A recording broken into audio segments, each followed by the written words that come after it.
سوچنے کی بات یہ ہے کہ عید غدیر ہے کیا؟ عید غدیر کون منا سکتا ہے؟ آج کی ہماری گفتگو حدیث غدیر خم کے حوالے سے ہے۔ حدیث غدیر خم کے حوالے سے اہل سنت کا اور اہل تشیع کا موقف اور استدلال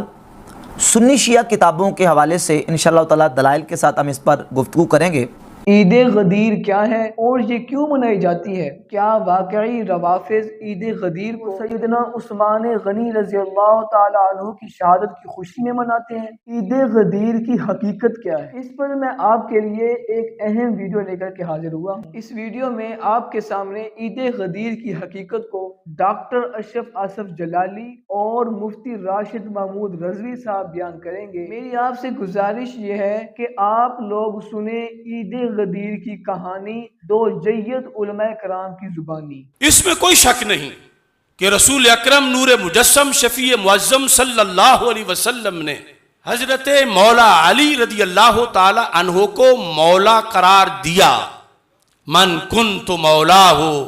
فعلی مولا ہو، سینکڑوں ہزاروں کتابیں اس حدیث سے بھری ہوئی ہیں، یہ اس سے ملتے جلتے الفاظ سے، اور اہل سنت و جماعت کا ایمان ہے کہ حضرت مولا علی رضی اللہ تعالی عنہ امیر المومنین بھی ہیں، مولا المسلمین بھی ہیں۔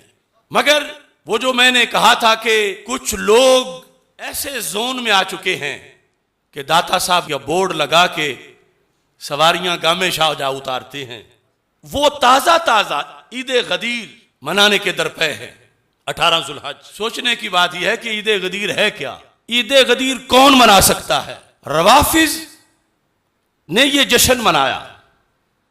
اور ان کے عقیدے کے مطابق وہ مناتے پھریں، کیونکہ عید غدیر منانے کی پہلی شرط یہ ہے کہ بندہ حضرت صدیق اکبر رضی اللہ تعالی عنہ کے خلیفہ اول ہونے کا منکر ہو،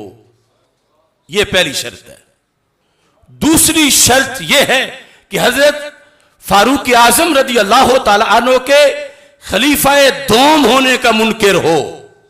تیسری شرط یہ ہے کہ حضرت عثمان غنی رضی اللہ تعالی عنہ کے خلیفہ سوم ہونے کا منکر ہو، اور چوتھی شرط یہ ہے کہ حضرت مولا علی رضی اللہ تعالی عنہ کے خلیفہ چہارم ہونے کا منکر ہو، تو پھر مناتا پھرے جشن غدیر۔ کیونکہ عید غدیر جو مناتے ہیں، پوچھو ان سے کس چیز کی مناتے ہیں؟ یہ موسوعۃ الغدیر میرے ہاتھ میں ہے۔ عید غدیر کا مطلب یہ ہے کہ وہ لفظ مولا سے خلیفہ بلا فصل مراد لیتے ہیں۔ من کنت مولا ہو فعلی مولا ہو، یہ ان کے نزدیک حضرت مولا علی رضی اللہ تعالی عنہ کے خلیفہ بلا فصل ہونے کا اعلان تھا۔ رافضیوں کے نزدیک جو انہوں نے جعلی طور پر معنی بنایا ہوا ہے۔ اب مولا تو ان کو ہم بھی مانتے ہیں، مگر ان کو پہلا خلیفہ مانے تو پھر سارے صحابہ پہ الزام آتا ہے جنہوں نے صدیق اکبر رضی اللہ تعالیٰ عنہ کے ہاتھ پہ بیعت کی، مولا علی سمیت، کہ خلیفہ اول کوئی اور تھا تو انہوں نے خلافت کیوں چھینی اس سے؟ پھر قرآن کے قرآن ہونے پر اعتراض آتا ہے کہ جس بندے نے جمع کیا، معاذ اللہ اگر وہ غاصب تھا تو اس کا اکٹھا کیا ہوا قرآن کیسے معتبر رہ جائے گا؟ عید غدیر منانے والوں حیا کرو۔ من کنت مولا ہو فعلی مولا ہو، یہ سنی کا ایمان ہے اور سنی کا یہ اعلان ہے۔ من کنت مولا کا یہ اعلان ہے کہ جو یہ مناتا ہے وہ جہنم کا نشان ہے۔ یعنی یہ ہم اس سیمینار میں بتائیں گے کب شروع ہوئی، کیوں شروع ہوئی، لیکن یہ موسوعۃ الغدیر میں لکھا ہے یہ عید الاکبر ہے۔ اہل سنت تمہارے نزدیک عیدوں کی عید کون سی ہے؟ عیدوں کی عید کون سی ہے؟ سرکار دنیا میں نہ آتے تو کون تھا، کس کی کیا حیثیت تھی؟ لولا کلمہ خلقت الافلاق